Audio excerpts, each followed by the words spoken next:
பிறந்து சிறந்த மொழிகளிலே பிறந்தே பிறந்த என் அன்னை தமிழே. ஆண்டுகள் ஆக ஆக வயது ஏற ஏற இளமை கூடும் பேரதிசயமாகிய என் தமிழன்னையே. தன்னை விரைவேற்றி இருக்க வைக்க எங்களை தரணியை ஆள வைக்க முழு மூச்சா எங்களுக்காக உழைக்கும் ஆசிரியர் பெருமக்களே.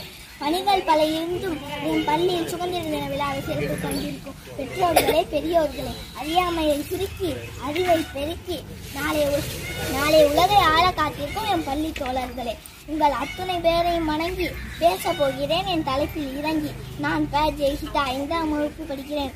உரிமைகள் மறுக்கப்பட்டு உடைமைகள் நொறுக்கப்பட்டு வளங்கள் கொள்ளையாடப்பட்டு வாழ்க்கையில் மிச்சமின்றி ஏதும் இல்லாத போது பலர் உயிர் தீர போராடி பெற்ற சுதந்திர தின விழா என்பது நம் நாட்டின் திருநாடு அந்நியனின் ஆதிக்க பிடியிலிருந்து கட்டவிழ்க்கப்பட்ட நாளை நினைவு கூறும் வகையில் நம் பாரத பிரதமர் அவர்கள் செங்கோட்டையில் நம் அழகிய மூவர்ண கொடியை ஏற்றி உரையாற்ற, முதலமைச்சர் சென்னையில் ஜார்ஜ் கோட்டையில் கொடியேற்ற, அனைத்து கல்லூரிகளிலும் அரசு வளாகங்களிலும் கொடியேற்றி போட்டிகளுக்கு பரிசு வணங்கி கொண்டாடப்படும் விழாவே சுதந்திர தின விழா. சும்மா கிடைத்து விட்டது அந்த சுதந்திரம்.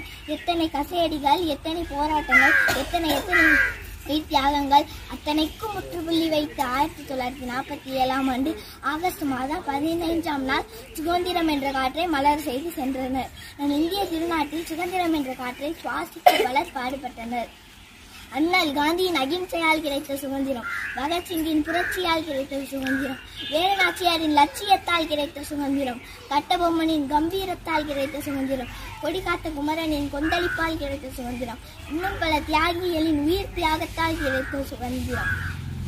இவ்வாறு பாடுபட்ட கல்வி, பேச்சு, எழுத்து, பெண்ணுரிமை என பல்வேறு சுதந்திரங்கள் கிடைத்தாலும் இன்று அத்தனை சுதந்திரங்களும் ஒரு சில இடங்களில் கேள்விக்குரிய.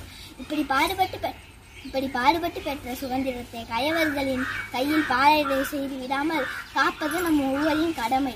நம் முன்னோர்கள் கனவுகள் பல நனவாகிற லஞ்சமற்ற, ஊழலற்ற, உன்னதமான இந்தியாவை உருவாக்குவோம். பெற்ற சுதந்திரத்தை பேணி காப்போம். அடிமைத்தனத்தின் ஆதிக்கத்தில் இன்னல் பல வந்தும் ஈடு இணையில்லா தியாகத்தால் உயிர் பல இழந்தும் ஊக்கத்துடன் போராடி எண்ணில்லா துன்பம் கண்டு ஏகாந்தம் ஏற்று ஐம்புலத்தால் ஆதிக்கத்தை எதிர்த்து ஒற்றுமையுடன் போராடி ஓங்கி உரிமை குரல் எழுப்பி ஊடகமாய் அகிம்சையை கொண்டு அப்படியே பெற்ற சுதந்திரம். விழுவது எழுவதற்கு, தொழுவது தொடர்வதற்கு, படிப்பது விழிப்பதற்கு, துடிப்பது முடிப்பதற்கு, வாய் உண்டு சுவைப்பதற்கு, நல்ல வார்த்தைகள் கலப்பதற்கு, செந்தமிலே கேட்பதற்கு, வளர்த்திட அரவணைத்து பேசினேன் தலைப்பை எடுத்து கேட்டீர்கள் செவி மடுத்து நிறுத்துகிறேன் பேச்சை முடித்து அனைவருக்கும் நன்றி கேட்க. நன்றி.